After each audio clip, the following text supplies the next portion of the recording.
नमस्कार दोस्तों, legal fraternity में आप सब लोगों का स्वागत है। तो मैं अपने चैनल में आप सब लोगों को स्वागत करता हूं। मेरा नाम अर्पित कुमार इलाहाबादिया है। तो आज मैं आप लोगों को एक बहुत ही इम्पोर्टेंट जो कि चैप्टर है हमारा भारतीय न्याय संहिता से, उससे रिलेटेड मैं आज लोगों को बेसिक इंट्रोडक्शन दूंगा कि राइट टू प्राइवेट डिफेंस के बारे में, जो हम लोग पढ़ते हैं, जिसको हम लोग हिंदी में आत्मरक्षा का डिफेंस मानते हैं या आत्मरक्षा के बारे में कहते हैं कि आत्मरक्षा का बचाव करना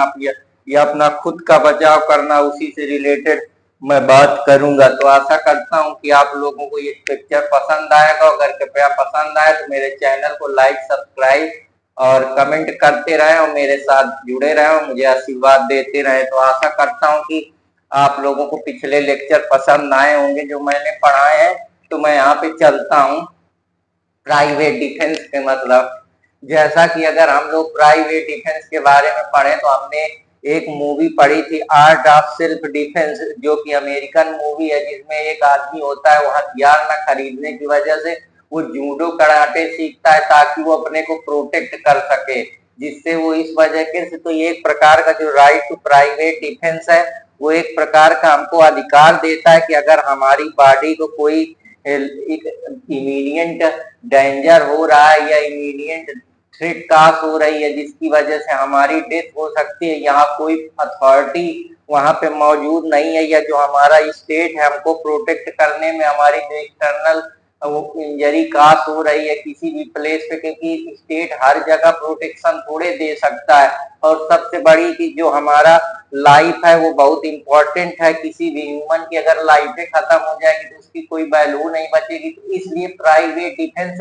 एक सेल्फ हेल्प के लिए दिया गया कि अगर ला को तुम वहां उस समय अपने हाथ में ले सकते हो, अपने शरीर के बचाव के लिए, अपनी प्रॉपर्टी के बचाव के लिए, और इवन यहाँ तक एक्सटेंड कर सकते हो कि दूसरे को भी बचा सकते हो। तो ये एक प्रकार का कि कोई अगर थ्रीट हो रही है तो उसको प्रिजर्व करने के लिए, ना कि इसको पुनिटिव कैरेक्टर में या रिट्रीब्यूशन प्रतिशोध की भावना से यूज किया जाता है। ये तब यूज करा जाता है जब हमको कोई आशंका होने लगती है कि हमारी बॉडी को तो कोई डेथ कास हो सकती है, हमारी प्रॉपर्टी को कोई इंजरी पहुंचा सकता है, या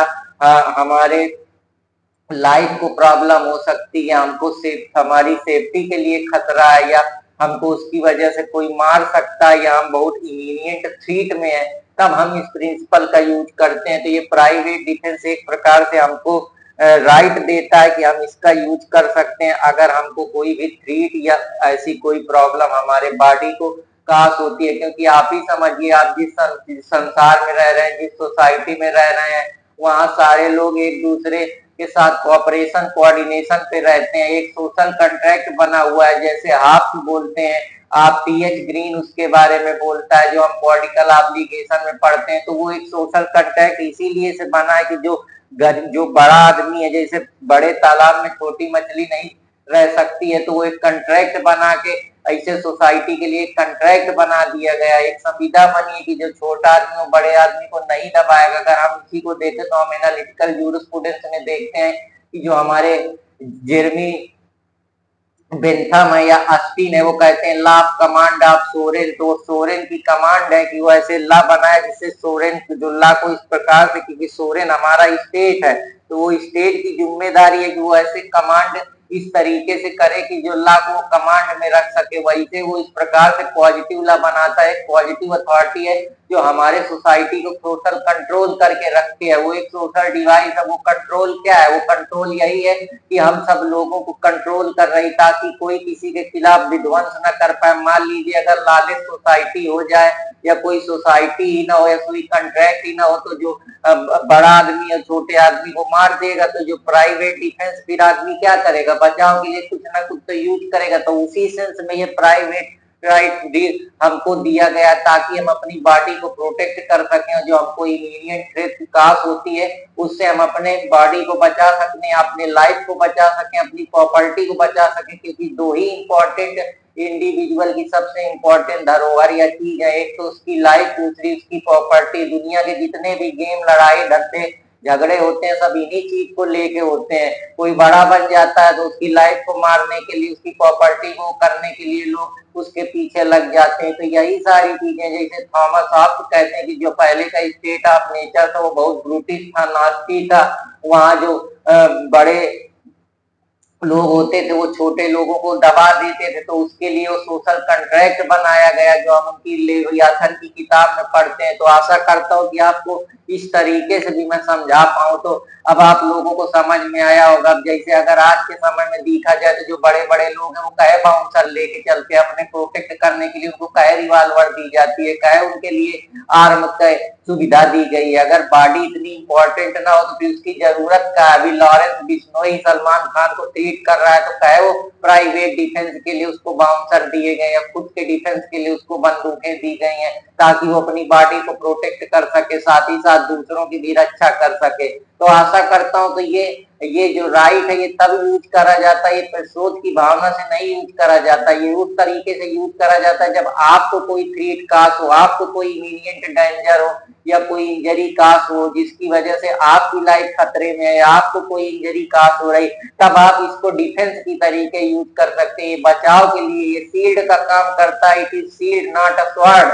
तो आशा करता हूं कि आप लोगों को समझ में आया होगा। तो मैं आप लोग को बेसिक डिफरेंस दे दिया हूं, इसीलिए हमारा जो लेजिस्लेचर है उसने इस प्रकार के कानून के जो हमारे भारतीय न्याय संहिता में उसको डालने की जरूरत पड़ी। जो हमारा चैप्टर 3 है वो इसी पे बात करता है, जो हमारा सेक्शन 33 से लेकर 44 तक की जितने भी प्रोसीजर या हमारे सेक्शन दिए गए हैं प्राइवेट डिफेंस के बारे में बात करते हैं। आज मैं आप लोगों को बेसिक डिलीवर कर रहा हूँ, फिर हम इनके प्रोविजन को समझेंगे, उन प्रोविजन के पीछे क्या क्या है। जैसे कोई किसी की प्रॉपर्टी है, कोई किसी का रेप कर दे रहा है या कोई लस्ट के लिए किडनैप कर दे रहा है तो हम वहां पे प्राइवेट डिफेंस का यूज करते हैं। कुछ रिस्ट्रिक्शन दिए हैं कि आदमी अपने हाथ में कानून को नहीं ले सकता, इसलिए हम पब्लिक अथॉरिटी के पास जाते हैं कि अगर कोई अथॉरिटी तो हम उसको कॉल करें, या कोई जस्टिफिएबल तरीके से कोई काम कर रहा है, कोई पब्लिक ऑफिसर हमारे वेलफेयर के लिए काम रहा है, गुड फेथ में कर रहा है, तो हम वहाँ प्राइवेट डिफेंस कहीं वो नहीं कर सकते, वहां पे लिमिटेशन लगा, या हम इसको उतना यूज कर सकते हैं जितने प्रोपोर्शन में या जितनी हमको रेशियो पे हानि हुआ। ये नहीं कि अब हमारे यहाँ कोई चोरी कर दे रहा है तो हम सीधा उसके गोली सीने पे मार दे। अरे वो चोरी कर रहा है, उसके पैर पे मार सकते हैं, वो रीजनेबल है कि हाँ हमारे प्रॉपर्टी में घुसा, या मान लीजिए हमको थोड़ा बारा कोई दिक्कत हुआ है या थोड़ा बारा हमको उसकी वजह से थ्रेट है, तो अब हम ये थोड़े किसका जीवन है खत्म कर दें। तो वो हमेशा एक प्रोपोर्शनेट में होना चाहिए कि जिससे एक्सेसिव फोर्स का यूज आप प्राइवेट डिफेंस में नहीं कर सकते। इसके बारे में बहुत सारी चीजें, जैसे दर्शन सिंह वर्सेस पंजाब का केस है उसमें गाइडलाइंस आई है, तो मैं वन बाय वन बताऊंगा। ये कहता है कि जहां हमको राइट है वहां हमको रिमेडी मिलेगी। जो हमारा आर्टिकल कहता है कि हम किसी भी आदमी को उसके राइट लाइफ लिबर्टी से वंचित नहीं कर सकते अगर वो जो प्रोसीजर है वो लॉ के द्वारा इस्टेब्लिश किया गया, और ये लॉ का प्रोसीजर ही है जो हमारे प्राइवेट डिफेंस में दिया गया। ये हमको एक तरीके से प्रोसीजर है जो बताता है कि प्राइवेट डिफेंस की सिचुएशन में कौन कौन से प्रोविजन बने, क्या क्या बने। अगर हम वो हमारे राइट और लाइफ में कोई भी दिक्कत होती है तो हम वहाँ आर्टिकल 21 का यूज कर सकते हैं। तो आशा करता हूँ कि आप लोगों को ये भी समझ में आया होगा। ये प्रिंसिपल हमारा उबी जुबी रिमेडियम पे बेस्ड है कि जहाँ राइट है वहाँ रिमेडी है। मतलब यहाँ हमारा राइट है कि अगर हमारी जिंदगी को ही कोई खत्म करना चाहता है या मारना चाहता है तो हम उसके लिए रिमेडी ले सकते हैं, हम प्राइवेट डिफेंस का यूज कर सकते हैं।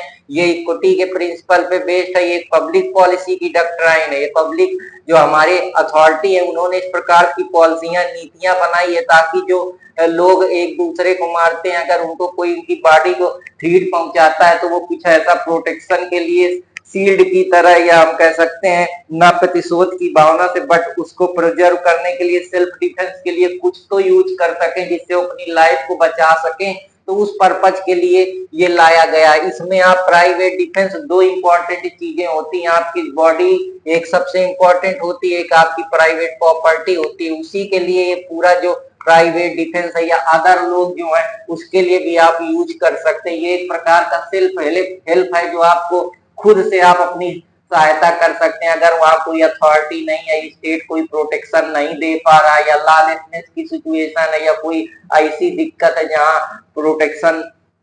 नहीं पहुंच सकता, या पब्लिक अथॉरिटी है वो उस तरीके से प्रॉपर हर जगह केयर कॉशन नहीं कर सकती, तो वहां आप अपने बचाव के लिए, सेल्फ हेल्प के लिए आप अपना उतना प्रोपोर्शन तक यूज कर सकते हैं जो एक रीजनेबलनेस की डॉक्ट्राइन है, एक जो रीजनेबल है, जो जस्टिफिएबल है, जो लॉ की नजर में वैलिड है, जो आपके प्रोटेक्शन के लिए जरूरी है। तो आशा करता हूं कि आप लोगों को ये भी समझ में आया होगा। ये एक इसेंशियल सेफ गार्ड है, आपकी जिंदगी बचाने के लिए, आपको आजादी देता है, आपकी प्रॉपर्टी से बचाता है। ये आपको एक इनहेरेंट राइट इंडिविजुअल के द्वारा मिला है, जो आपको जब से पैदा हुए तब से ये अधिकार है कि आप अपनी बॉडी को बचा सकते हैं, अपने को प्रोटेक्ट कर सकते हैं। जैसा कि अगर मैं इसमें कहूँ कि जैसे कोई भी चीज होती है तो वैसे बच्चा होता है, अब हर आदमी का ईगो होता है कि अब अगर तुम उसकी बॉडी को कुछ भी करोगे तो अपना बचाव करेगा कि नहीं करेगा, तो सेल्फ डिफेंस तो इस वजह से आ जाता है। जैसा सिग्मंड फ्रॉइड कहते हैं कि जब इंसान पैदा होता है तो उसके कुछ वो पॉजिटिव निगेटिव इस वजह से आता है कि जब वो पैदा होता है वो जो करना चाहता है समाज उसको करने नहीं देता है। अब जब करने नहीं देता तो उसके अंदर एक ईगो आ जाता है, लेकिन जब वो सोसाइटी में रहता है, यहाँ के कस्टम देखता है, रिचुअल्स देखता है, ट्रेडिशन देखता है, नम्स देखता है, तो वो उस तरीके से अपने को ढालने की बात करता है। लेकिन जब कोई आदमी उसके खुद के सेल्फ इंटरेस्ट को दिक्कत करता है या उसको खराब करने का प्रयास करता है, तो आदमी प्रतिशोध की भावना से अपने बचाव के लिए कुछ ना कुछ तो करेगा। तो आप इस तरीके से भी सिग्नल फ्रॉड का व्यू लगा सकते हैं और प्राइवेट डिफेंस को समझ सकते हैं। तो आशा करता हूं कि आप लोगों को ये भी समझ में आया होगा। ये जो हाफ्स का व्यू है, जहां बड़ी मछली छोटी मछली को नहीं जीने देती, या ब्रूटिश नाटिश स्टेट के लिए जो हमारा स्टेट ऑफ नेचर है, जहाँ एक हाइपोथेटिकल सिचुएशन बना, पहले लोग इस तरीके से रहते थे या इस तरीके से, तो उन्होंने कॉन्ट्रैक्ट बनाया। उस कॉन्ट्रैक्ट के लिए इसलिए वो कॉन्ट्रैक्ट बनाया गया ताकि जो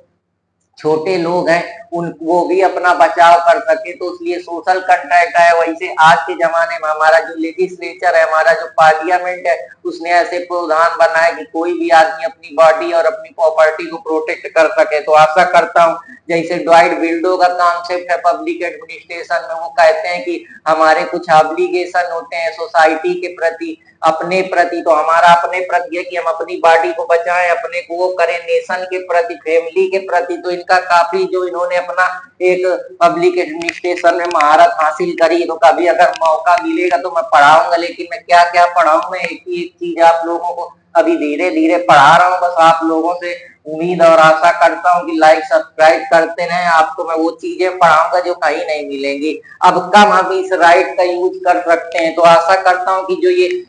इस राइट का हमको यूज की जरूरत कब पड़ेगी, अब जब प्राइवेट राइट हमारे को प्रतिशोध की भावना नहीं देता है, हमको कहता है कि जब जरूरत हो, जहां आपको लगे कि आपकी बॉडी को लॉस हो रहा है या कोई आपको ट्रीट कर रहा है या इमीडिएट डेंजर है, बहुत ज्यादा सिचुएशन की अगर आप नहीं यूज करेंगे तो आप अपनी लाइफ है यहाँ दो बैठेंगे। तो इसीलिए हम इस राइट का यूज करते हैं कि ये इमीडिएट डेंजर की बात करता है, ऐसा डेंजर जो बिल्कुल तुरंत है। अगर तुम मान लो कोई बंदूक टाने तुम्हारे ऊपर खड़ा है, तुम भी उस समय सिचुएशन में अगर तुम्हारे पास कोई हथियार है, तुम फेंक के मार दो या बंदूक का गोली उसके पहले चला दो, क्योंकि अब खतरा है कि वो कितनी भी समय तुमको मार देगा, या कोई तुम्हारे सीने पे गोली लगा दे या तुम्हारे कनपट्टी पे गोली लगा दे, तो उस समय तो तुम अपना बचाव करोगे नहीं, तो जिंदगी से हाथ धो बैठोगे। अब स्टेट को उतनी समय थोड़े बुलाओगे, या कोई अथॉरिटी को जब तक बुलाओगे तब तक अपनी जिंदगी धो दोगे। तो ये तुम्हारा रीजनेबल एक्ट है, इसलिए प्रिंसिपल ऑफ रीजनेबलनेस जो हम पढ़ते हैं कि हमारा आर्टिकल 14 भी कहता है कि इक्वल प्रोटेक्शन लॉ को देना चाहिए। तो स्टेट प्रोटेक्शन तो दे रहा है, लेकिन अगर स्टेट नहीं है तो हम अपना सेल्फ हेल्प का भी यूज कर सकते हैं। जो हमारी सेल्फ प्रिजर्वेशन की डॉक्ट्राइन है, जो प्रिवेंटिव एक्शन हम अपने बचाव के लिए ले रहे हैं, इसका भी तो यूज कर सकते हैं। तो ये हमको एक तरीके से जो इस पूरे प्राइवेट डिफेंस का एक उद्देश्य है कि हमको सेल्फ रिलायंट बनाता है। अगर कोई हमारे पास नहीं है तो हम अपनी खुद की रक्षा कर सकते हैं। जब हमको लगता है कि सेल्फ रिलायंस की जरूरत है नहीं, हम अपनी जिंदगी से हाथ धो बैठेंगे या हम अपनी प्रॉपर्टी को लॉस कर देंगे। 51(1) जो हमारा कॉन्स्टिट्यूशन का है वो ये बताता है कि ये स्टेट की ड्यूटी है कि वो पब्लिक की प्रॉपर्टी को प्रोटेक्ट करे। अगर कोई वायलेंस हो रहा है तो उसको रोके, प्रोटेक्ट करे सिटीजन को। तो अगर मान लीजिए कोई एक्यूज किसी के ऊपर, विक्टिम के ऊपर कोई जानबूझ के उसको मारना चाहता है, या उसको ही, अब मान लो अपराधी है या कोई लुनाटिक है या कोई इंटॉक्सिकेटेड पर्सन है, अब उसकी मेंटल रिया ही नहीं है, अब वो तुम्हारी तरफ चला आ रहा है, मान लो कोई गरास लिए है या कोई तलवार लिए है, अब अगर तुम वहां अपना प्राइवेट डिफेंस यूज नहीं करोगे जितना जरूरत है प्रोपोर्शनेट उस पे, तो हो सकता है कि अब वो प्राइवेट आदमी तो बिना मेंटल एक्ट के कर रहा है, जो भी आदमी है जो इंटॉक्सिकेशन के मूड में है या अनसाउंड माइंड है, लेकिन तुमको तो अपना बचाव करना पड़ेगा, नहीं तो तुम इसीलिए प्राइवेट डिफेंस जो है एक प्रकार का रिट्रीब्यूटिव राइट नहीं है, ये एक प्रकार का सेल्फ प्रिजर्व करने के लिए राइट है, साथ ही साथ ये हमको उन्हीं चीजों के लिए राइट देता है जो राइट एक्चुअली में रीजनेबल है, जस्टिफिएबल है, उनका एक कॉज है, वो भी प्रॉपर है, प्रॉपर तरीके से हम उन चीजों को यूज कर रहे हैं और उसकी जरूरत है उस समय, वो हम प्रॉपर उसके पीछे एक रीजनिंग जो लॉजिक लगा रहे हैं वो बिल्कुल रीजनेबल है। तो आशा करता हूं कि आप लोगों को ये भी समझ में आया होगा, जैसे अब क्या क्या एलिमेंट कौन कौन से प्राइवेट डिफेंस किन किन चीजों से मिलके बन सकता है या कौन कौन से एलिमेंट प्राइवेट डिफेंस के अंदर आते हैं। तो पहली तो ये बात है कि जब आपको प्राइवेट डिफेंस तभी यूज करेंगे जब आपको लगेगा कि आपको हार्म हो रही है, अप्रहेंशन है, मतलब शंका है कि आपको कोई मार सकता है, कोई आपको हार्म क्रिएट कर सकता है। अब जैसे सलमान खान को इतनी देर हार्म है, अप्रहेंशन है, तो सलमान खान अगर देखेगा कि उसके खिलाफ कोई इस तरीके से काम कर रहा है या वहां पे इमीडिएट थ्रेट उसको नजर आती है, तो वो प्राइवेट राइट का यूज कर सकता है प्राइवेट डिफेंस का। लेकिन अब ये नहीं है कि कोई सलमान, अब मान लीजिए बहुत दूरी से फोन पे वो कर रहा है या कहीं बहुत दूर से जो थ्रीट दे रहा है 50 किलोमीटर, अरे 3 किलोमीटर दूर से, अब वहां से तो सलमान खान गोली चला दे, ऐसा नहीं करेगा, क्योंकि जितना एक्सेस फोर्स का यूज नहीं कर सकते हैं, जितनी इंजरी कास हुई है उसी के प्रोपोर्शनेट पे, उसी रेशियो पे आपको फोर्स यूज करना है। अगर ज्यादा आप यूज फोर्स का कर देंगे तो फिर वो प्राइवेट डिफेंस इलीगल हो जाएगा, और ये इसके लिए आपको कोई भी अल्टरनेट रिमेडी नहीं मिलेगी। रिमेडी आपको तभी मिलेगी जब आप प्रोपोर्शनेट फोर्स का यूज करेंगे। तो आशा करता हूं कि आप लोगों को ये भी समझ में। तीसरी बात है, जब लगातार कोई आपको थ्रीट कर रहा हो और वहां डेंजर प्रेजेंट हो, थ्रीट और डेंजर दो कीवर्ड है, जब प्रेजेंट होंगे तभी हम प्राइवेट राइट डिफेंस के अंदर उस बात को डालेंगे, वरना वो प्राइवेट डिफेंस हम वहां पे एक्सरसाइज नहीं कर सकते और वो प्राइवेट डिफेंस इलीगल होगा, अनइथिकल होगा, उसकी कोई वैल्यू ला की नजर में नहीं होगी। तो आशा करता हूं कि आप लोगों को ये भी समझ में आएगा। चौथा प्रीएम्प्टिव स्ट्राइक होता है कि आप पहले से अपने दिमाग में उस आदमी के खिलाफ एग्रेशन बना ले। प्रोएक्टिव मतलब पहले ही से आप एक्टिव है, एक्चुअली में वो कोई आपको अप्रहेंशन नहीं कर रहा, ना कोई आपको इंजरी काज कर रहा है, ना कोई आपको इमीडिएट थ्रेट हो रही, लेकिन आप पहले से उसको मारने का विचार बना लिए हैं। तो ये सारी चीजें नहीं होनी चाहिए, अगर ये है तो वो भी प्राइवेट राइट डिफेंस में नहीं है। अगर कोई आप एक्सेस फोर्स का यूज नहीं कर सकते हैं, जितनी फोर्स की जरूरत है, एक रीजनेबल फोर्स जो उस पर्टिकुलर फैक्ट एंड सर्कमस्टेंसेज पे या उस जगह उस पर्टिकुलर सिचुएशन पे कितने फोर्स की जरूरत है, वो सारी चीज या मटेरियल ऑन रिकॉर्ड जो चीजें हैं उसमें वो चीजें शो करना चाहिए। और उस समय वो पॉइंट ऑफ एक्सीडेंट में जब कमीशन कमिट हुआ है ऑफेंस का, तो वहां कितनी जरूरत थी, ये सारी चीजें अगर आप वहां एक्सेसिव फोर्स यूज कर देंगे तो फिर वो प्राइवेट डिफेंस के अंदर बात नहीं बनेगी और आपको आपका वो मामला प्राइवेट डिफेंस नहीं माना जाएगा, क्योंकि आपने एक्सेसिव फोर्स का यूज करा है और फिर आपको एग्जेम्पशन नहीं मिलेगा और फिर आप उसके लिए लाइबल करार दे दिए जाएंगे। आपको कन्विक्शन हो सकता है, स्टेट जो हमारी स्टेट है वो आपके खिलाफ केस भी कर सकती है, आप वहां पे प्रोटेक्शन नहीं ले पाएंगे, बच नहीं पाएंगे, क्योंकि आपको जितनी परमिशन स्टेट के द्वारा या जो पॉलिसी हमारे लेजिस्लेचर के द्वारा बनाई गई है उसी प्रोविजन को ध्यान में रखते हुए जितना वो कह रहा है उसी आधार पे आपको चीजों का यूज करना है, अपने राइट को एक्सरसाइज करना है। ऐसा नहीं कि आप अननेसेसरी राइट को एक्सरसाइज करे चलाए दे रहे हैं। तो आशा करता हूं कि आप लोगों को ये भी समझ में आया होगा। अब नेचर क्या है, कौन कौन सी चीजें आती हैं प्राइवेट डिफेंस के अंदर, उसकी प्रकृति क्या है, किस तरह का स्वभाव है प्राइवेट डिफेंस का, उसके बारे में बात करता हूं। तो ये एक सेल्फ हेल्प प्रिंसिपल है जो आपको खुद से आजादी देता है कि अगर कोई कुछ नहीं है वहां पे या इमीडिएट नीड है तो आप अपनी खुद का हेल्प कर सकते हैं। दूसरी बात, इमीडिएट डेंजर अगर काश हो रहा है तो ये एक नेचर है कि आप अपने लाइफ को प्रोटेक्ट कर सकते हैं। अगर स्टेट का असिस्टेंस वहां पे अवेलेबल नहीं है तो आप प्राइवेट राइट का डिफेंस कर सकते हैं। ये आपको अथॉरिटी देता है कि आप कानून अपने हाथ पे ले सकते हैं और प्राइवेट डिफेंस को, क्योंकि आपकी लाइफ से बढ़ के कुछ नहीं है। डॉक्ट्राइन ऑफ नेसेसिटी से भी आप इसको जोड़ सकते हैं। तो आशा करता हूं कि आप लोगों को ये भी समझ में आया होगा। सेल्फ डिफेंस है, सेल्फ डिफेंस को ये है कि आपको एक आत्मरक्षा का अधिकार देता है, लेकिन आत्मरक्षा जेन्युइन होनी चाहिए, रीजनेबल, उस पर युक्तिपूर्ण तरीका होना चाहिए, एक लॉजिक होना चाहिए, अनरीजनेबल नहीं होना चाहिए, जस्ट होना चाहिए। और जो जितना हमको उस चीज की जरूरत है डिफेंस की, वो सारे पैमाने या वो जो जितने भी चीजें हैं उनका फुलफिल कर रहा होना चाहिए, जो इसेंशियल इंग्रेडिएंट आप लोगों को मैं बताया। और हमेशा हमारे इंडियन एविडेंस में प्रिंसिपल दिया हुआ है कि जब बर्डन ऑफ प्रूफ होता है, बर्डन ऑफ प्रूफ का मतलब होता है कि ये एक प्रकार से क्रिमिनल जूरिस्प्रूडेंस का एक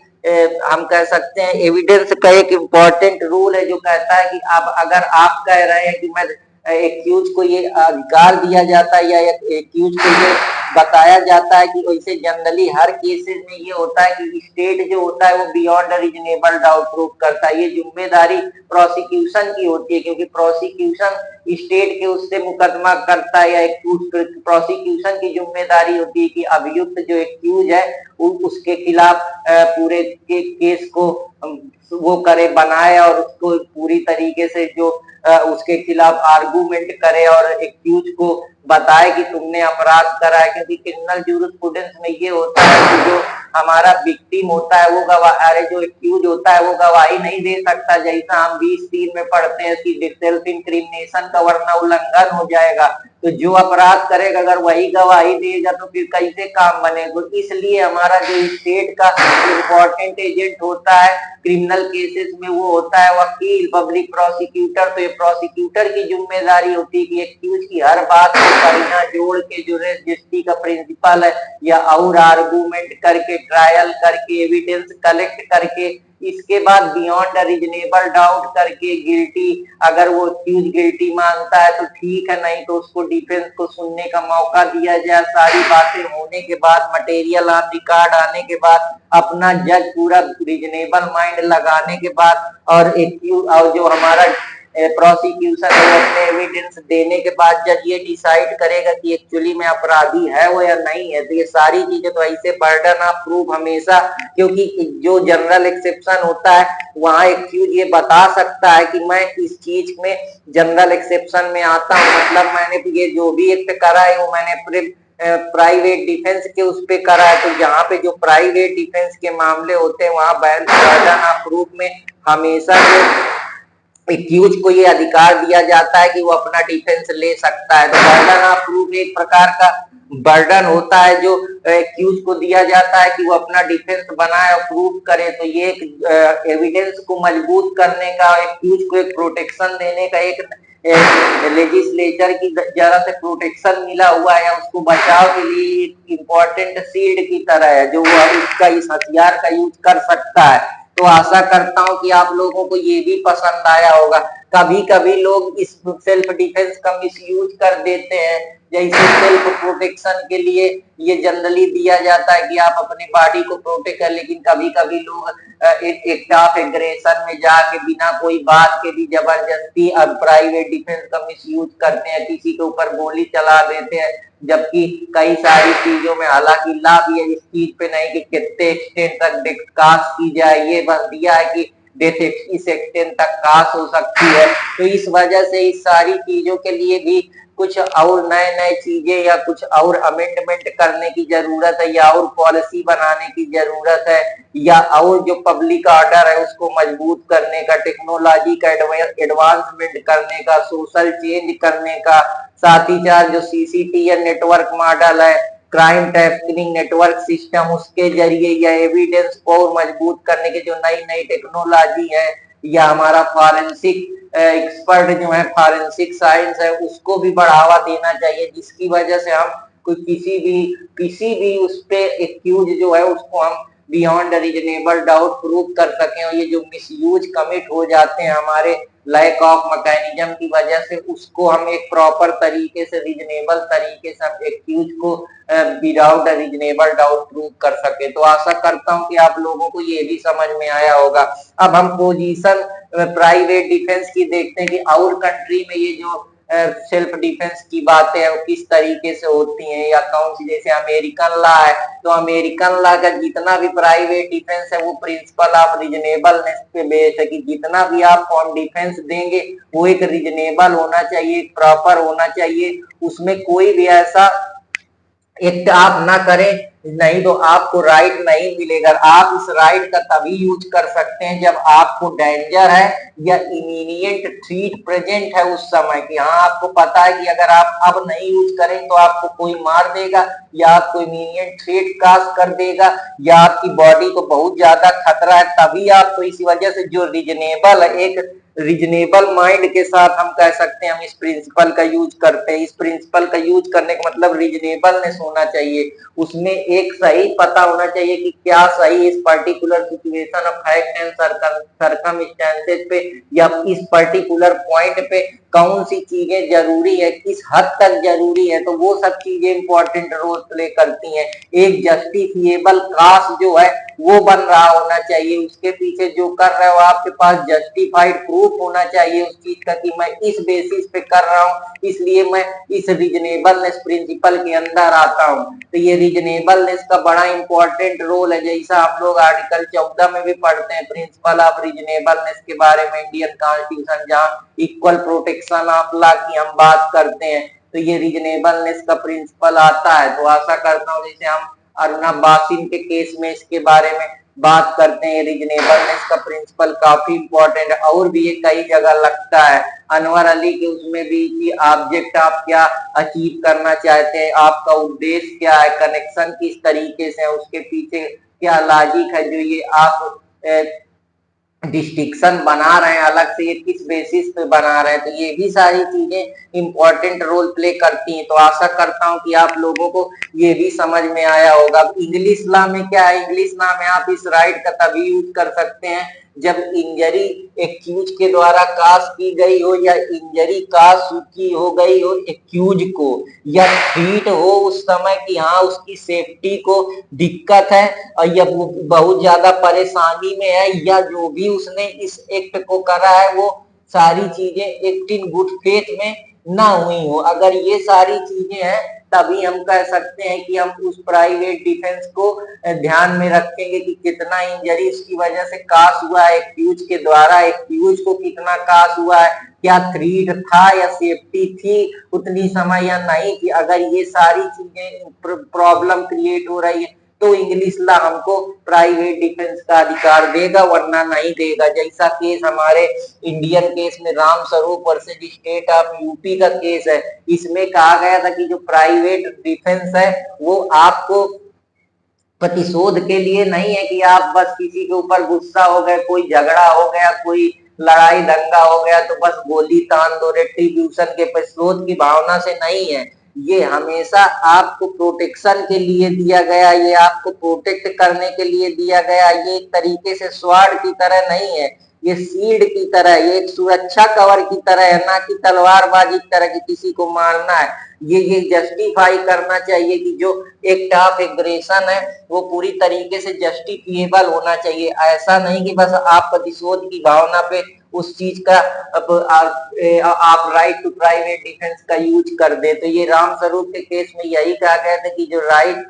प्राइवेट डिफेंस है वो राइट टू डिफेंस की बात करता है कि प्राइवेट डिफेंस आपके बचाव के लिए है, ना कि आपके रेट्रीब्यूशन के लिए है कि आप किसी को मारो, किसी को धमकाओ, किसी को थ्रेट करो। ये अगर कोई आपको परेशान कर रहा है या थ्रेट दे रहा है तो इसको आप अपने पॉजिटिव प्रिजर्वेशन के लिए, सिर्फ अपनी बॉडी को प्रोटेक्ट करने के लिए, अपने डिफेंस को मजबूत करने के लिए, अपनी बॉडी प्रॉपर्टी को बचाने के लिए एक प्रकार से ये सुरक्षा कवर की तरीके से काम करता है। तो आशा करता हूं कि आप लोगों को ये भी समझ में आया होगा, और समझ में आया तो कृपया लाइक सब्सक्राइब करते रहे अर्पित कुमार इलाहाबादिया को।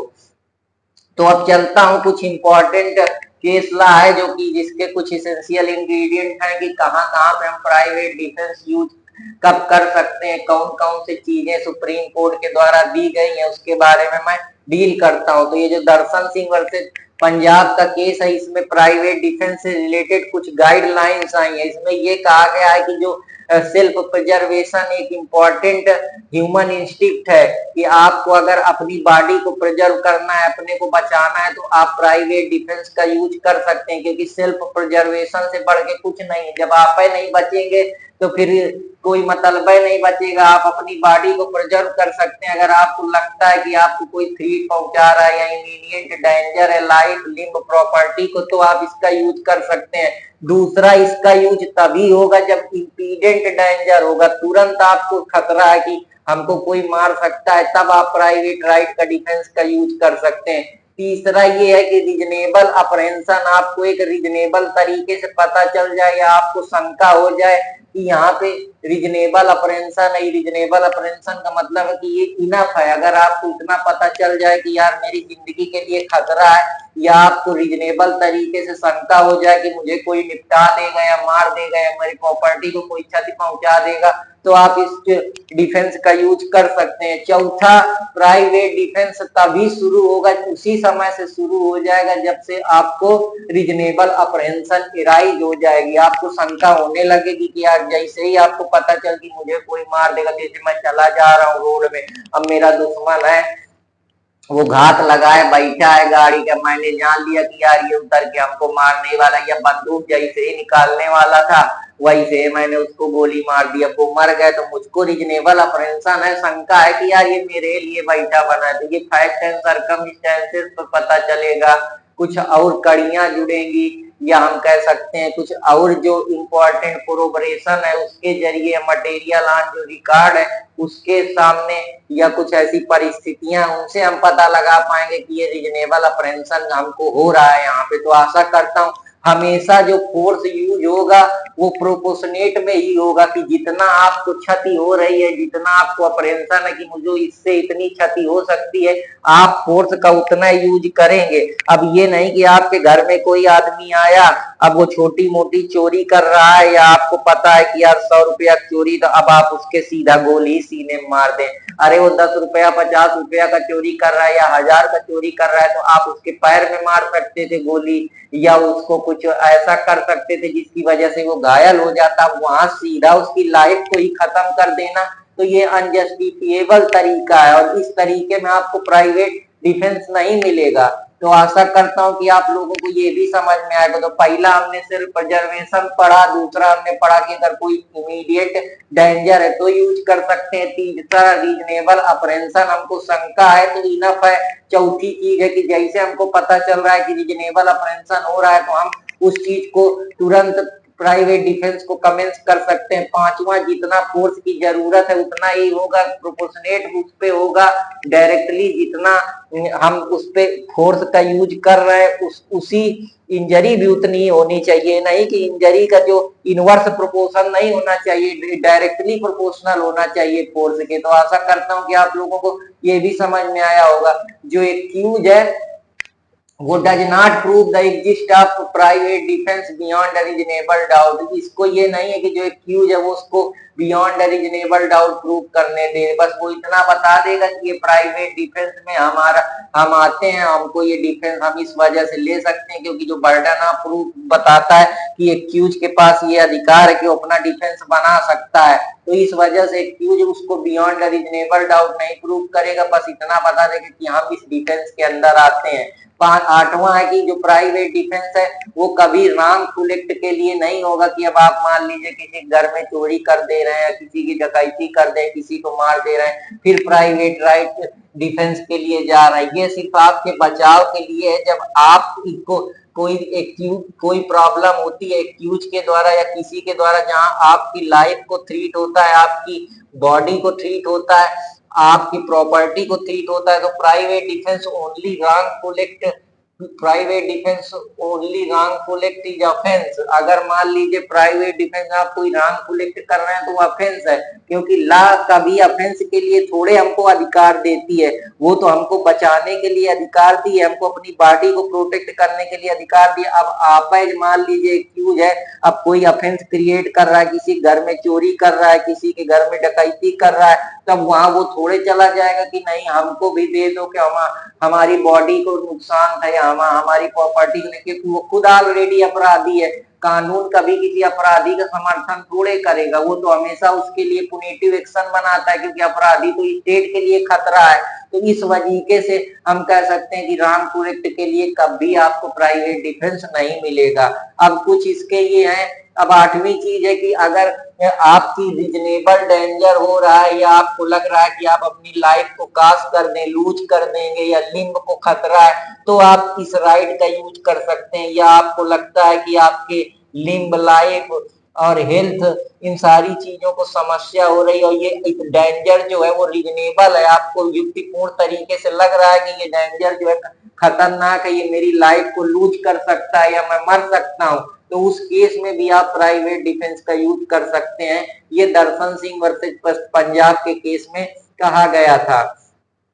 अब कुछ लिमिटेशन है जहां पे आप प्राइवेट डिफेंस को उसी यूज कर सकते हैं, जैसे प्रोपोर्शनल फोर्स का यूज कर सकते हैं कि जितना अपराध इंजरी कास हुई है उसी प्रोपोर्शन पे होना चाहिए। अब मान लीजिए कि अगर उसके बहुत ज्यादा, अगर उसके वो कुछ काम कर रहा है, उसके पैर में मान लीजिए कोई चोट पहुंचाए, तो पैर में अगर उसके चोट लगी है तो आप उसको उतनी ही इंजरी कास कर सकते हैं जितना उसको लॉस हुआ है। अब ये नहीं कि अब उसको मार दो, जैसे मैंने आपको बताया कि कोई अपराधी है, अब किसी के यहाँ चोरी करने है, अब चोरी कर रहा है, आप जान रहे हैं कि ये चोरी कर रहा है, आपको पता है कि ये ज्यादा से ज्यादा 10-20 हजार की चोरी करेगा, कर लिया, अब क्या करेंगे आप? अब करके वो भागने लगा, आपको लगा कि यार ये अपराधी को मुझको मारना है, तो अब आप उसके पैर पे मारेंगे ना। अब उसकी, आपका इंटेंशन आपने पहले दिमाग में बना ली कि इसको खत्म करना है, लेकिन एक्चुअली खत्म करने की जरूरत वहां थोड़े है, वहां तो जितना लाश आपको हुआ है उस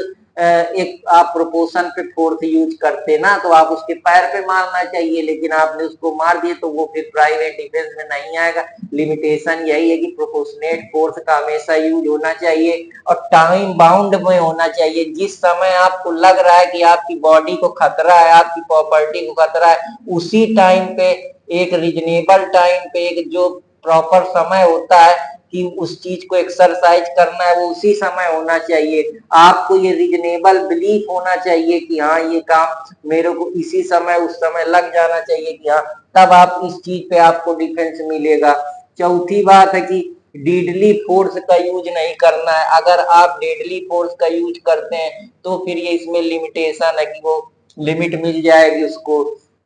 या अननेसेसरी हार्म को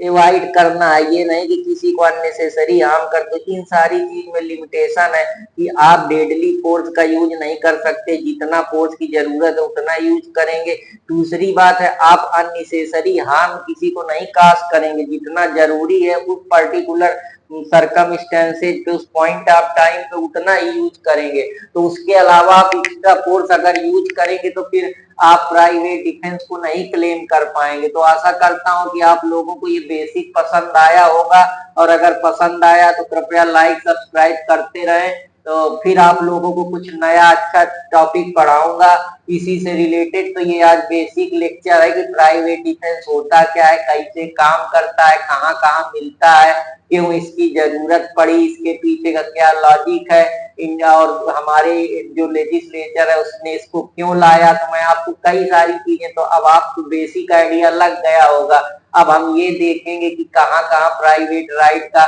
यूज कर सकते हैं, किस एक्सटेंट तक यूज कर सकते हैं, कहाँ कहाँ उस चीज की जरूरत है प्राइवेट डिफेंस की, कहाँ प्रॉपर्टी में इसका यूज है, कौन कौन सी लिमिटेशन है, कौन कौन से सेक्शन दिए हैं जहाँ पर्टिकुलर इन चीजों के बारे में दिया गया है। लेजिस्लेचर ने हमारे इस कानून को किस तरीके से ड्राफ्ट करा है कि और ये प्राइवेट राइट का कितना यूज है अलग अलग कानूनों में, कहाँ कहाँ इस पे यूज अपना बचाव कर सकता है, डिफेंस ले सकता है, अपना एक फकीर से एविडेंस को मजबूत कर सकता है, डिफेंस अपना मजबूत कर सकता है, एविडेंस मजबूत कर सकता है और अपने जब ट्रायल के समय मजबूती से अपनी बात रख सकता है। तो आशा करता हूँ कि आप लोगों को ये भी समझ में आया होगा, और समझ में आया तो कृपया लाइक सब्सक्राइब करते रहें। अर्पित कुमार इलाहाबादिया को कमेंट करते रहें। तो फिर मिलूंगा, तब तक के लिए जय हिंद, जय भारत।